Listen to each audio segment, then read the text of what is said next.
Hello everyone, it's me Dr. Kelechi Eguzo. I'm just here to show you a quick video on how to use the EMR, the online patient navigation software. So if you go to emr.mbashfoundation.org, it will bring you to this landing page where you have two buttons, the screen here and the login. Screen here is meant for people who want to report cancer screening activity either at the clinic or at a community setting, whereas the login is for patient navigators and system administrators to be able to help track cancer patients. So why don't you use the information we've already provided to then you go to login, and I've already entered mine and I'm logging in. It's a very fast system. Is hosted in the cloud, so it shouldn't take much time. The speed with which you access the information depends on your browser and your network provider. So let's assume that a patient has been entered and you got an alert, and the patient's name is Eguzo. So you come in here to this search button, and all you want to do is to type in the name Eguzo. If I can spell my name, that would be good. Okay, there, and you click on the, this search icon here, and all you need to do is just search. So we are searching, and 2 seconds later, we found it two patients with the same name. Thank God. So if you open this information about these patients, Eguzo, and you can find out anything about their personal data. If there's anything missing, so let's say you don't know, there's no contact information, you find it here. And if there is any guardian or occupation, things you want to update about the patient, you can just go in here and update such information. I'll walk you straight to how to do barrier screening. So let's assume that Mr. Eguzo has just come in to see you for the first time, and you are meeting him, want to understand where he is at. So we go into this part called Open Encounters, and so let's just create an encounter by clicking on the plus button.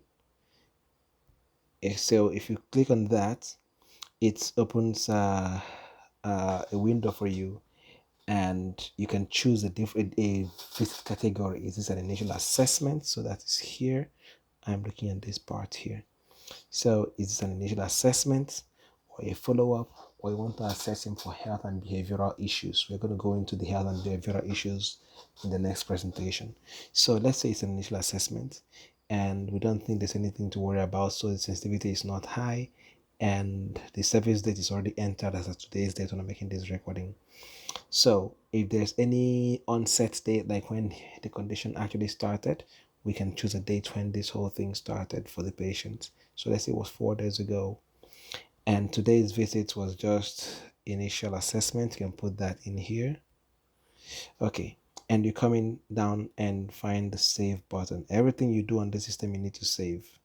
So there's a save button right here, and we save. So after you save, you come into another window where you have two things: administrative and layout based. Now under layout based, I'd like you to click on that layout based, and you'll find a drop down menu.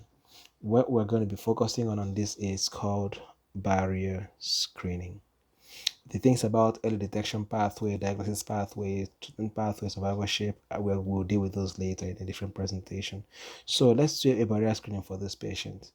And so let's assume you're talking to Mr. Iguzo and you think he has breast cancer. We're not sure.